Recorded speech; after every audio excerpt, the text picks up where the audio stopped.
Hello बच्चों, देखिए अपन ने अभी तक जो वीडियो क्लासेस के अंदर पढ़ा है उसमें हमने इलेक्ट्रिक पोटेंशियल का बेसिक कॉन्सेप्ट जो है वो क्लियर कर लिया है और मैं उम्मीद करता हूँ कि इलेक्ट्रिक पोटेंशियल और potential due to a point charge ये आपको अच्छे से क्लियर हो गया होगा। आज जो हम टॉपिक पढ़ने वाले हैं वो है electric potential due to electric dipole. आपको क्या करना है, इलेक्ट्रिक पोटेंशियल कैलकुलेट करना है। किसके कारण कैलकुलेट करना है? इलेक्ट्रिक डाइपोल के लिए कैलकुलेट करना है। तो डायग्राम सबसे इम्पॉर्टेंट होता है। तो आप सबसे पहले हम समझते हैं कि हमें एक इलेक्ट्रिक डाइपोल चाहिए। इलेक्ट्रिक डाइपोल आप सभी को पता है कैसा बनाते हैं। क्या होता है भाई इलेक्ट्रिक डाइपोल के अंदर बच्चों? दो चार्ज होने चाहिए, दो अलग अलग पॉइंट के ऊपर, है ना। एक चार्ज यहाँ पर हो जाएगा और एक चार्ज यहाँ पर हो जाएगा। दोनों चार्ज का मैग्नीट्यूड जो है वो सेम होना चाहिए, जबकि उनकी जो पोलरिटी है वो अलग अलग होती है। ठीक है, तो एक प्लस का क्यू है तो दूसरा कैसा होगा? माइनस का क्यू होगा, ये हमें पता रहता है। अब कहाँ पे किसको शो करें? तो लेट सपोज करो इलेक्ट्रिक फील्ड पॉजिटिव टू कहाँ की ओर होता है? नेगेटिव होता है, यही डायरेक्शन मानते हैं। तो हम बोल रहे हैं इलेक्ट्रिक फील्ड की डायरेक्शन ऐसी है। तो अगर इसमें डाइपोल को रखेंगे तो डाइपोल का जो पॉजिटिव चार्ज होगा वो आगे की ओर चला जाएगा, क्योंकि इस तरफ नेगेटिव था। तो अट्रैक्शन के कारण डाइपोल का पॉजिटिव चार्ज आगे होगा, नेगेटिव चार्ज कहाँ की ओर होगा? पीछे की ओर होगा। ठीक है, तो हमने बोला कि ये माइनस क्यू चार्ज है और ये वाला प्लस का क्यू चार्ज है। इस तरीके से हम इस चीज को याद रख सकते हैं। ठीक है, तो ये हमने बना दिया। फिर आपको क्या करना है, इस डाइपोल का सेंटर पता होना चाहिए। तो हमने एक सेंटर देखा कि ये इसका शायद सेंटर है, ये ए और बी डाइपोल बन गया है। ठीक, और इसके सेंटर से स्मॉल आर डिस्टेंस पर, कितने डिस्टेंस पर? स्मॉल आर डिस्टेंस पर, और सेंटर से कितना एंगल बनाते हुए? थीटा एंगल बनाते हुए एक पॉइंट है पी। इस P पॉइंट पर हमें क्या कैलकुलेट करना है? पोटेंशियल कैलकुलेट करना है। किसके कारण? डाइपोल के कारण। आप कह सकते हैं कि अगर इस P के कोऑर्डिनेट लिखने होते तो इस कोऑर्डिनेट को लिखते पी आर थीटा। क्या लिखते इसे? पी आर थीटा लिखा जाता है बच्चों। ठीक है, अब क्या होगा? तो एक तो नेगेटिव चार्ज के कारण वहां पे पोटेंशियल देखेंगे, एक पॉजिटिव चार्ज के कारण वहां पोटेंशियल देखेंगे, और दोनों को क्या कर देंगे? अलजेब्रिक सम कर देंगे। ठीक है, यही तो होता है पोटेंशियल। ठीक, तो हमने क्या करना है, कुछ इस तरीके का काम हम कर सकते हैं। इस पे हमने लिया, ये बताया कि ये जो नेगेटिव चार्ज है ना,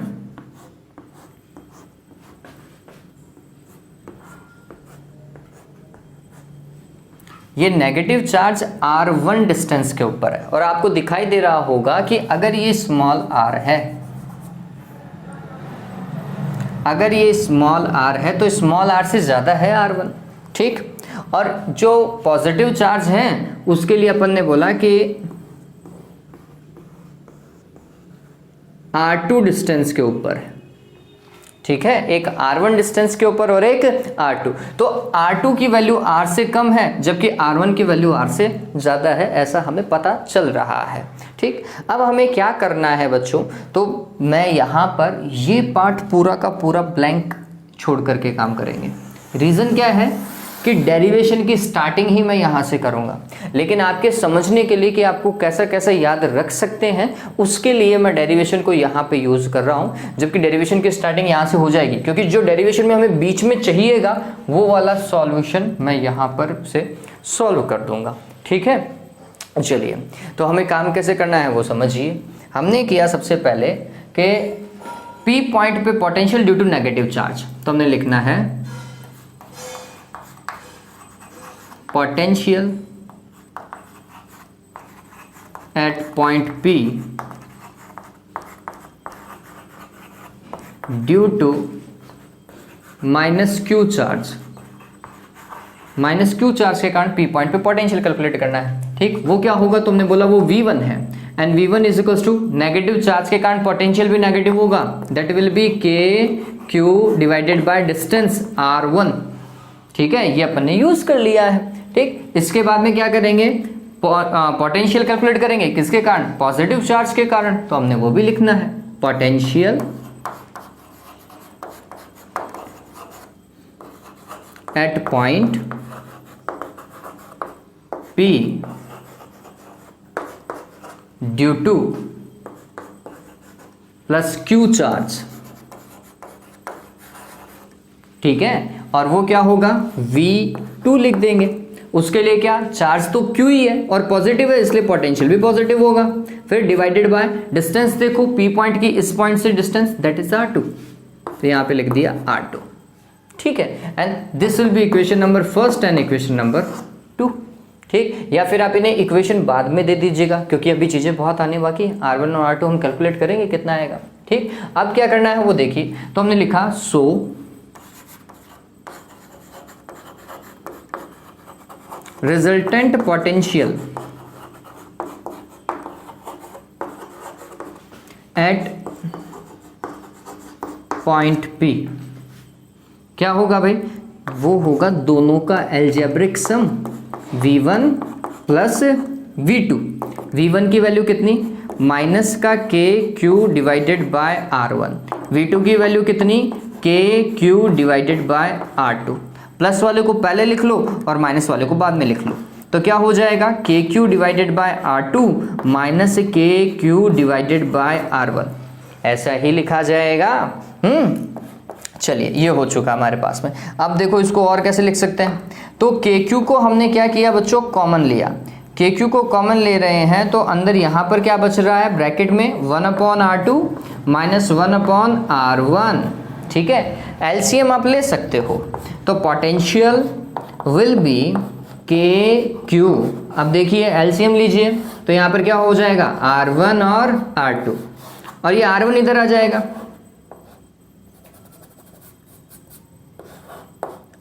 और माइनस R2, डन हो गया, ये R1 माइनस R2 हो गया। अब हमें क्या करना है, अगर इस डेरिवेशन को आगे यूज करना है, मतलब आगे बढ़ाना है, तो हमें R1 और R2 की वैल्यू चाहिए in the terms of small r, ठीक है। तो इसके लिए क्या किया जाता है वो समझिए। इसके लिए हमने कुछ ऐसा किया कि हम इस लाइन को आगे की ओर एक्सटेंड कर रहे हैं, ये इस तरीके से हमने एक्सटेंड करी है ना। इस वाले पॉइंट को मैंने नाम नहीं दिया था, इस वाले पॉइंट को मैं नाम देता हूं O, और हमने इस लाइन को एक्सटेंड किया। एक्सटेंड किया तो जितना एंगल यहां पर बन रहा था थीटा, उतना का उतना एंगल तो यहां पर भी बनेगा थीटा। अब हमें क्या चाहिए, ये R ना, इस R के टर्म में ही R1 चाहिए। इसके लिए हमने क्या किया, इस वाले पॉइंट से यहां पर एक परपेंडिकुलर डाला, ये एक परपेंडिकुलर डाल रहे हैं ऐसा, और ये वाला पॉइंट लेट सपोज कीजिए A B, इस वाले पॉइंट को अपन ने लिख दिया C, और यहां पर 90 डिग्री का एंगल है, समझे, ठीक है। आपको ये भी पता होना चाहिए कि ये डाइपोल का पूरा डिस्टेंस 2a होता है। डाइपोल का टोटल डिस्टेंस कितना होता है बच्चों, 2a होता है। तो ये वाला डिस्टेंस कितना हो जाएगा a, और ये वाला डिस्टेंस भी कितना हो जाएगा a, ठीक है। सेंटर से तो ऐसे ही देखोगे आप। चलिए अब काम करते हैं इस चीज को। तो मेरे को क्या चाहिए वो समझिए, मेरे को R1 चाहिए। तो मैंने बोला कि मेरे डायग्राम से मेरे को ये पता चल जाएगा कि ये जो R1 है जो कि AP के इक्वलेंट है, that is also equals to CP। वो किसके इक्वल है, CP के भी इक्वल है। कब, वो भी समझिए, जब ये डाइपोल बहुत ज़्यादा छोटा हो, डाइपोल की लेंथ बहुत कम होनी चाहिए। 2a शुड बी नेग्लिजिबल, और वो वैसे भी होती है। एक इलेक्ट्रिक डाइपोल के अंदर ये जो 2a है वो 10⁻⁻10 मीटर्स में होती है। तो फिर सीधी सी बात है कि 2a की वैल्यू बहुत कम है, ठीक। तो हम उस केस में ही कर सकते हैं कि R1 की वैल्यू जो है वो किसके बराबर है, CP के। और CP में हमें पहले से क्या पता है, O से लेकर P तक का डिस्टेंस पता है, बस OC ही तो कैलकुलेट करना है, और वो आसानी से कैलकुलेट हो सकता है। वो कैसे, तो हमने बोला इन ट्राइंगल OCA, समझिएगा, इन ट्राइंगल OCA, इस OCA ट्राइंगल में मेरे को एक तो A पता है और मेरे को OC चाहिए। तो 90 के सामने वाला जो साइड होती है बच्चों, वो हमेशा क्या होती है, हाइपोटेनस होती है। तो ये हाइपोटेनस हो गया, और थीटा के सामने वाला परपेंडिकुलर, तो रिमेनिंग साइड क्या हो जाएगी, बेस। तो आपको बेस और ये हाइपोटेनस में H में आपको रिलेशन चाहिए। B और H में रिलेशन किससे आता है बच्चों, कॉस थीटा से आता है। Cos theta is equals to base divided by hypotenuse. Base क्या है यहाँ पर, तो हमने बोला A है, अरे यही तो है, सॉरी A नहीं है, OC है, ठीक है। और हाइपोटेनस 90 के सामने वाली साइड, दैट इज A, ठीक। तो OC will be A cos theta. Done हो गया। तो मैं आसानी से क्या कैलकुलेट कर सकता हूं, तो हमने बोला हम कैलकुलेट कर सकते हैं, तो हमने लिखा फ्रॉम डायग्राम, समझना इस चीज को, फ्रॉम डायग्राम क्या भाई, R1 किसके इक्वल था, AP के इक्वल था, और AP अब किसके इक्वल है, that is OP plus OC। ठीक है, उसको क्या लिख सकते हैं, OP प्लस OC लिख सकते हैं। ठीक है, चलिए फिर लिख लीजिए OP, O से लेकर P तक R, O से लेकर C तक, O से लेकर C तक A cos थीटा। कुछ जुड़ेगा तभी तो, वैसे भी हमने बोला था कि R1 ज़्यादा है। ठीक है ये बात। तो अब इसके बाद में हमें क्या चाहिए, R2 चाहिए in the term of R। ठीक, इसके लिए क्या किया हमने, वापस से इस B पॉइंट से इस पर परपेंडिकुलर डाला, ऐसा, ये परपेंडिकुलर, तो यहां पर क्या बन गया 90 डिग्री का एंगल। ठीक, और इस वाले पॉइंट को मैं कह सकता हूं D। बात समझ में आई? अब आप गौर करोगे तो ट्राइंगल OCA एंड ODB, ये दोनों ही क्या हैं, हम बोल रहे हैं ये एक दूसरे के कॉन्ग्रुएंट ट्राइंगल है। कॉन्ग्रुएंट का मतलब थीटा के इक्वल है, 90 के इक्वल है, ये भी A था, ये भी A था। RHS क्लास से आप यूज कर सकते हो, इवन ऐसे भी हम इसे प्रूव कर सकते थे। ठीक है, तो हमने बोला कि both triangles are congruent to each other, तो हमने लिखा सिमिलरली, समझिए, triangle OCA is congruent to triangle ODB। ठीक है, तो इसका मतलब ये है कि OD की वैल्यू भी फिर सेम आएगी, किसके, OC के। So OD is equals to OC and that is equals to A cos theta. Done हुआ। अब चलो, अब मेरे को अगर R2 निकालना है तो मेरा R2 है क्या वो समझिए। R2 R से तो कम ही होना चाहिए ना बच्चों। R2 दिख रहा है, किससे कम है, R से कम है, तो कैसे निकालेंगे, हमने बोला R2 is just equal to DP, D से लेकर P तक का जो डिस्टेंस है ना वो क्या है, R2 के इक्वलेंट है। ठीक, और ये DP कैसे कैलकुलेट कर सकते हैं, तो हम ये सोच सकते हैं कि OP में से अगर OD को क्या कर दिया जाए, सब्ट्रैक्ट कर दिया जाए, तो वो आसानी से कैलकुलेट होगा। ठीक, तो हमने यहाँ पर वही काम करना है। फ्रॉम डायग्राम में चल ही रहा है, आप आगे लिख लीजिए R2 जो कि एक्चुअली है BP के इक्वलेंट, B से लेकर P तक का है। अब वो डायग्राम में हमारे लिए किसके बराबर है, DP के इक्वल है। आपके फोटो की DP नहीं है ये, पता चले खुद की DP लगा के आ जाओ, खुद का फोटो बना दो R2 के बराबर। हाँ भाई, तो R2 बराबर क्या हो जाएगा, हमने बोलना है OP में से OD को सब्ट्रैक्ट कर दीजिए, OP minus OD। Now R2 will be equals to OP that is R, O से लेकर P तक का डिस्टेंस आ रही है, और OD की वैल्यू कितनी है, A cos theta minus A cos theta. ठीक है, गौर करो, R1 की वैल्यू है, R2 की वैल्यू है, तो आपको डेरिवेशन यहाँ से ही चालू करना है, फिर यहाँ पर आओगे आप। बात समझ रहे हो? ठीक, अब आप क्या काम कर सकते हैं, आप काम कर सकते हैं, इसे इक्वेशन नंबर 3 दे दीजिएगा, and putting the value of R1 and R2 into above equation, बस, और R1 और R2 की वैल्यू पुट कर दीजिए, आपका डेरिवेशन कंप्लीट हो जाएगा। इतना सा ही था ये। ठीक है, चलिए तो सॉल्व करना चालू करें इसे। चलिए, तो मैं इसको मिटा देता हूँ।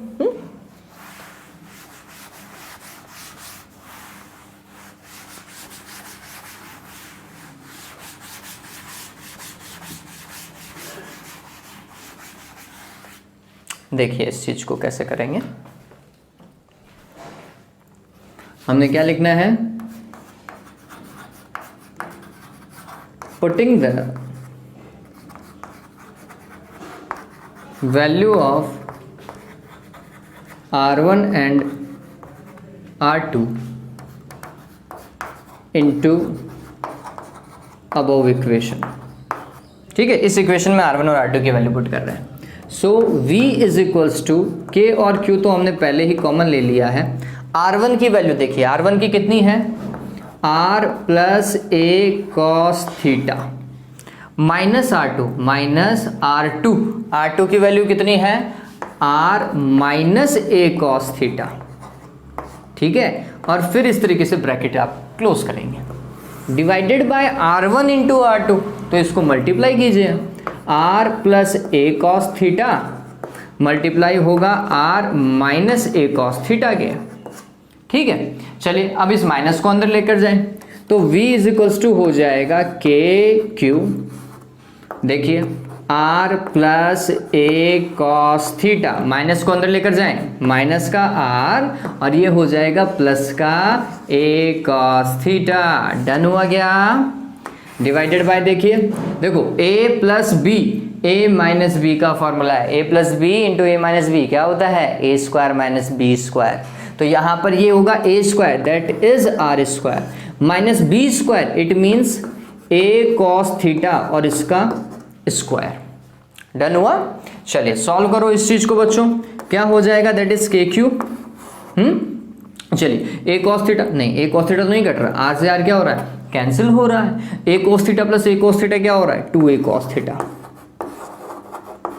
ठीक है, डिवाइडेड r स्क्वायर माइनस इसे क्या लिख सकते हैं a square cos square theta, लिख सकते हैं नहीं लिख सकते, चलिए इसको और आगे मैं देखूं तो पोटेंशियल विल भी क्या हो जाएगा के क्यू इंटू टू ए, सभी को पता है इलेक्ट्रिक डाइपोल के लिए क्यू इंटू टू ए क्या होता है डाइपोल मोमेंट, क्या होता है डाइपोल मोमेंट, और डाइपोल मोमेंट को किससे रिप्रेजेंट करते हैं P से, that will be K P and cos theta, और यहाँ पर आप साइड में लिख लीजिए dipole moment P is equals to होता है Q इंटू टू ए, ठीक है, ये लिख लीजिएगा, डिवाइडेड बाय क्या आ रहा है बच्चों r square minus A square cos square theta, that is done, that is potential, ठीक है, due to electric dipole. Exact तो यही है, लेकिन यहाँ पर हम इसे थोड़ा सा और सिंप्लीफाई करते हैं, हम बोलते हैं कि समझिए हमें वैसे भी पता है कि a की वैल्यू बहुत कम होती है, तो a स्क्वायर तो और भी कम होगा, है ना, ये बात समझिए कि अगर a बहुत कम है तो a स्क्वायर और ज़्यादा कम होगा। कैसे पता चला, लेट सपोज करो अगर a 0.1 था, सपोज करते हैं, हालांकि इससे बहुत कम है, अगर a 0.1 है तो 0.1 का स्क्वायर कितना होगा 0.01, इससे भी 10 टाइम्स लेसर, बात समझ रहे हो मेरी, ठीक। तो यहाँ पर तो ये 10 टू द पावर माइनस 10 में है, 10 टू द पावर माइनस 10 का अगर आप स्क्वायर करोगे तो 10 की पावर माइनस 20 हो जाएगा, वो तो बहुत ज़्यादा नेग्लिजिबल है बच्चों, ठीक है। तो इस चीज़ को समझ लीजिए, तो हमने क्या लिखना है, हमने इस डेरिवेशन को आगे यूज़ करना है, ठीक है। सीबीएसई वाले तो यहाँ तक छोड़ सकते हैं, लेकिन अदर बोर्ड वाले नहीं छोड़ोगे भाई। क्या होगा, आप यहाँ पर लिखेंगे since a is lesser than r, ठीक है, in that case only a square cos square theta can be taken as negligible. उस केस में हम क्या कर सकते हैं, a square cos square theta को क्या लिख सकते हैं, नेग्लिजिबल लिख सकते हैं। तो it will B k p cos theta divided bye r square, और आप यही यूज करेंगे। आरबीएससी और अदर बोर्ड वाले K P cos theta divided by R square तक काम करके आएंगे, ये बात ध्यान रख लीजिए। सीबीएसई वाले तो इतना भी करके आते हैं तो भी नंबर मिल जाते हैं उनको, ठीक है, लेकिन अदर बोर्ड में आरबीएससी में नहीं मिलेंगे, आपको डॉट निकालना पड़ेगा। ये पता चला, सिंपल था बच्चों, ज़्यादा ट्रिकी नहीं है ये। चलिए, तो ये इतना ही है पोटेंशियल। अब यहाँ पर क्वेश्चन क्या आता है, ये चीज़ ध्यान में रख लीजिएगा, ये फॉर्मेट ध्यान में रखें। क्या भाई, v इज इक्वल्स टू क्या होता है, K P cos theta divided by R square, ठीक है। अब ऐसा का ऐसा आपने इलेक्ट्रिक फील्ड भी निकाला होगा, electric field due to dipole, और वो कहाँ पर निकाला था, एक एक्सियल लाइन पे निकाला था और एक कहाँ, इक्वेटोरियल लाइन पे निकाला था। तो यही कैलकुलेट करना पड़ेगा, आगे पूछता भी है, prove that the potential at equatorial line due to electric dipole is always zero. ये आपको प्रूव करना पड़ता है। देखो अभी प्रूव करते हैं, ये तो पता चल गया ना। अब अपन केस में चलते हैं, स्पेशल केस। स्पेशल केस क्या है वो समझिए। सबसे पहला special case, special case first. क्या है special case first, electric potential at axial line. ठीक है, एक्सियल लाइन कौन सी होगी? ये बच्चों यू ऐसे। ठीक, इस लाइन के ऊपर क्या आपको कैलकुलेट करना है? इलेक्ट्रिक पोटेंशियल कैलकुलेट करना है। इस लाइन पे कैसे कैलकुलेट करेंगे? तो आप बोलो, समझना इस चीज को। ये पी पॉइंट जो है वो उठ करके कहाँ आना चाहिए? इस लाइन पे आना चाहिए। आपका पी पॉइंट यहाँ पर होना चाहिए। अगर पी पॉइंट यहाँ पर है तो मैं इसको पी पॉइंट को अगर इस तरफ लेकर आऊँ तो ये लाइन ऐसी चली जाएगी सीधी। सोचो थीटा की वैल्यू कितनी होगी। आप ओ से डायरेक्ट पी को मिलाओ, ऐसा ही होगा। ठीक, थीटा की वैल्यू कितने डिग्री हो जाएगी? 0 डिग्री। एक्सियल लाइन के लिए the value of theta should be 0 degree. ठीक है, तो इसका मतलब पोटेंशियल क्या होगा? K P cos 0 divided by what? R square. Cos 0 की वैल्यू 1 होती है, it will be K P divided by R square. ठीक है, ये पोटेंशियल कौन सी लाइन के ऊपर है? एक्सियल लाइन पर है। ठीक है, इस चीज को हमेशा ध्यान में रखना पड़ेगा। ठीक, तो उम्मीद करता हूं ये समझ में आया होगा। चलिए नेक्स्ट केस देखिए, स्पेशल केस सेकंड। वो क्या है? हम देख रहे हैं इलेक्ट्रिक पोटेंशियल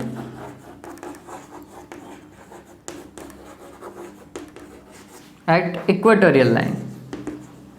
इक्वेटोरियल लाइन मतलब डाइपोल अगर ऐसा है, ये डाइपोल है ना।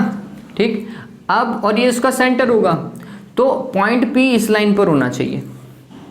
यहाँ पर पॉइंट P है तो गौर करो, आप यहाँ से एंगल नापना चालू करते हो और कहाँ तक नापोगे? P पॉइंट वाली लाइन तक नापोगे। ये एंगल कितना डिग्री है? 90 डिग्री। एक्सियल लाइन के साथ में ये वाला जो इक्वेटोरियल लाइन है वो 90 डिग्री पे होता है। तो हमने बोला कि theta is equals to 90 degree here. तो फिर पोटेंशियल कितना होगा? तो ये आंसर होगा K P cos 90 divided by R square. Cos 90 की वैल्यू आप सभी को पता है कितनी? 0। ठीक है, तो पोटेंशियल भी इक्वेटोरियल लाइन पे कितना हो जाएगा? 0 हो जाएगा। इस तरीके से आप प्रूव करके आ सकते हैं कि किसी भी इलेक्ट्रिक डाइपोल के कारण उसकी एक्सियल लाइन पे मैक्सिमम होता है पोटेंशियल। ठीक है, जबकि उसकी इक्वेटोरियल लाइन के ऊपर पोटेंशियल कितना होता है? 0। ठीक है, डेरिवेशन का पैटर्न बहुत सिंपल था। आपको क्या करना था? सबसे पहले नेगेटिव चार्ज के कारण पोटेंशियल निकालो, फिर पॉजिटिव चार्ज के कारण पोटेंशियल निकालो और फिर उसको ऐड कर दो, दैट इज रिजल्टेंट पोटेंशियल। फिर उस रिजल्टेंट पोटेंशियल में R1 और R2 की वैल्यू पुट करनी है। वो कहाँ से पुट करोगे? इन दोनों ट्राइंगल का यूज करो, डेरिवेशन कंप्लीट हो जाएगी। ठीक है, बहुत सिंपल है इसका डेरिवेशन। चलिए, तो उम्मीद करता हूँ ये डेरिवेशन आपको बहुत अच्छे से समझ में आ गई होगी। बच्चों आज के लिए इतना ही। Have a good day, take care.